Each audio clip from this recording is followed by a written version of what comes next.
Mesdames et messieurs, bonsoir, ravi de vous retrouver. Nouvelle édition de direct pour ce mardi 3 octobre 2023. L'édition d'aujourd'hui sera consacrée au discours national intitulé « Histoire d'une patrie » qui vient de terminer ses travaux hier et qui a duré pendant 3 jours. Pendant ces 3 jours, des débats très fructueux et des présentations très importantes du gouvernement ont été offertes. On va commencer par jeter la lumière sur cette conférence « Histoire d'une patrie » qui a clôturé ses activités hier après 3 jours de discussion sur les événements les plus importants que l'Égypte a vécu pendant les 9 dernières années. Le président Abdel Fattah al-Sisi a assisté à cette conférence qui s'est tenue depuis samedi. Le Premier ministre, Dr Moustapha Madbouli, ainsi que plusieurs ministres et des responsables de l'État y ont assisté également. À la clôture de la conférence Histoire d'une patrie, le président Abdel Fattah al-Sisi a prononcé un discours dans lequel il a salué le grand peuple égyptien et a présenté sa candidature pour les prochaines élections présidentielles. Un commentaire.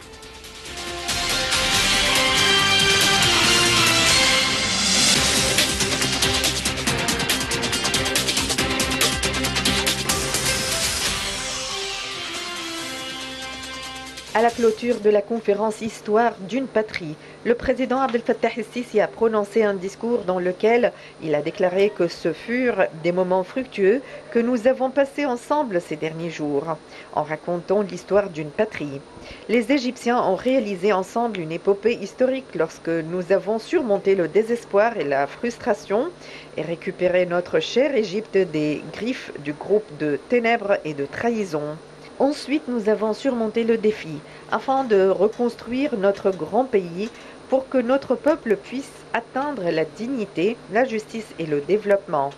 Nous avons été confrontés à un terrorisme brutal qui voulait saper notre détermination et notre bonne terre a été inondée du sang des nobles martyrs, des meilleurs fils de l'Égypte.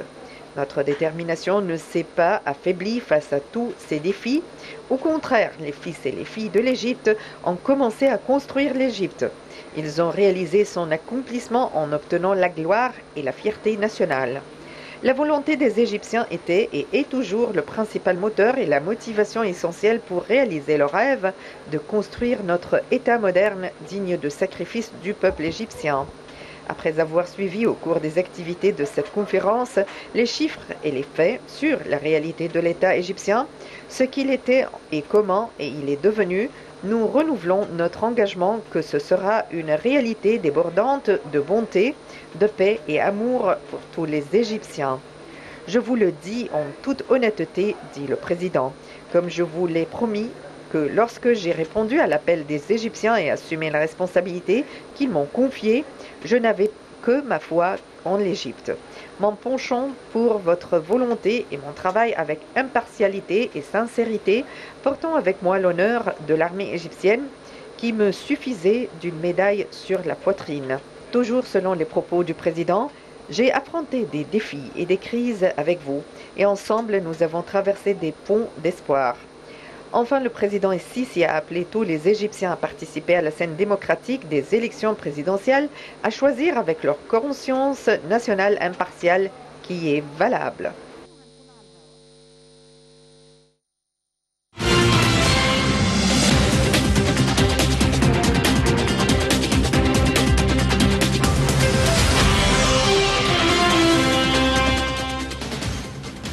Et pour parler de l'importance de ce dialogue national, nous avons en ligne Madame Farida El-Choubechi, députée, journaliste et écrivaine. Bonsoir. Bonsoir à vous et à tous vos téléspectateurs. Toujours un plaisir de vous avoir avec nous. Et moi aussi, j'ai un grand plaisir d'être avec vous parce que vous, vous voyez très bien les points importants et qu'il faut développer pour notre patrie. Alors aujourd'hui, on va parler du dialogue national qui s'est poursuivi pendant 3 jours, Histoire d'une patrie. Qu'est-ce que vous pensez de l'histoire de notre patrie pendant les 9 dernières années? Moi, je pense que nous avons fait un bond incroyable, miraculeux, Et ça, c'est pas moi qui le dis, c'est tout le monde qui le dit.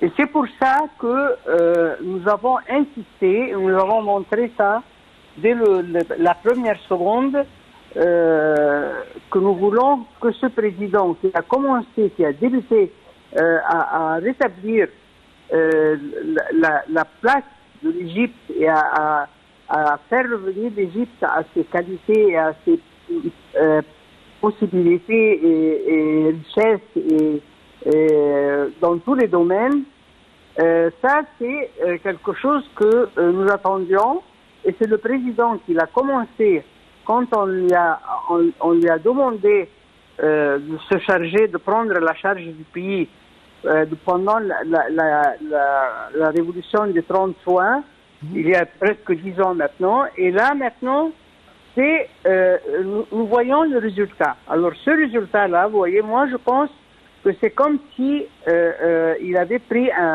une maison dévastée, en débris, il n'y a pas une seule pierre qui est soutenue, et il a commencé à construire un palais. Un palais, il est arrivé maintenant à la moitié du palais. On ne peut pas le laisser partir. Il est obligé de continuer avec nous. Nous lui demandons ça avec insistance incroyable, et il le sent. Et c'est pour ça que avant ça, il a dit, si vous me donnez l'ordre, si vous me donnez l'ordre, je suis prêt à exécuter. Et là, c'est la même chose maintenant. On ne peut pas le laisser maintenant, parce qu'on ne peut pas imaginer quelqu'un d'autre, quelles que soient ses qualités, ceux qui se présentent. Moi, je ne suis pas contre qu'ils se présentent aux élections, mais personne d'entre tout ce qu'on a vu a les qualités du président Al-Sisi et ses capacités de reconstruire l'Égypte.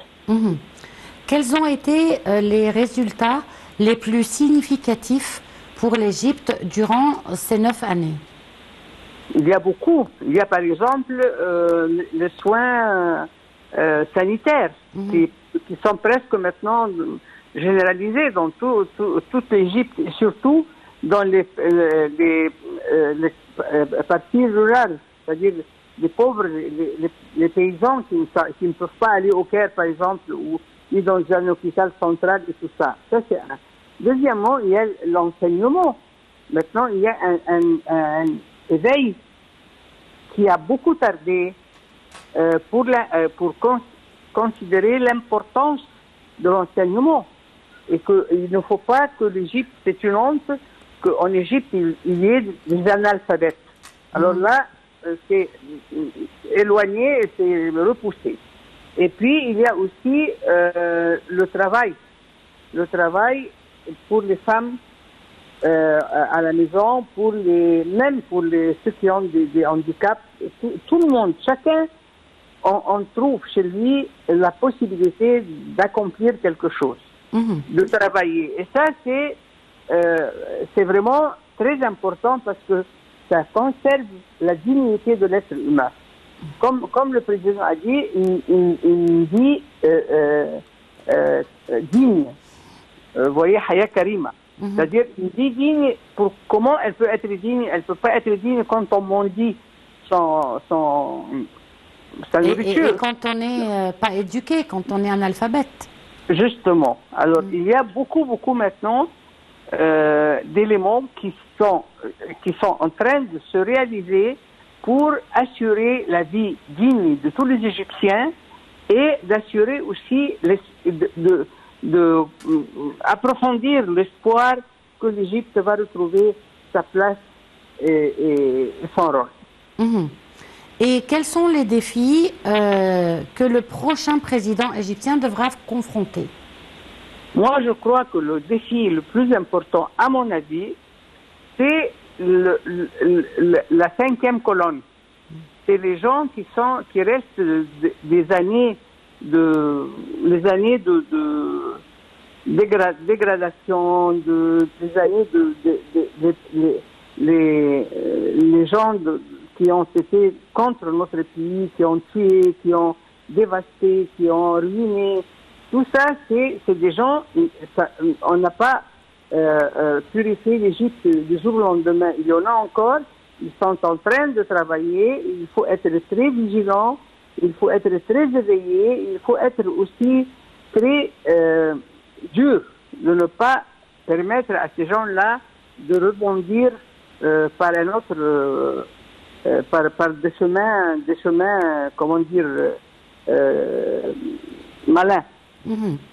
Madame Falida Chobeichi, je vous remercie beaucoup pour cette intervention. Une petite pause et on se retrouve tout de suite après.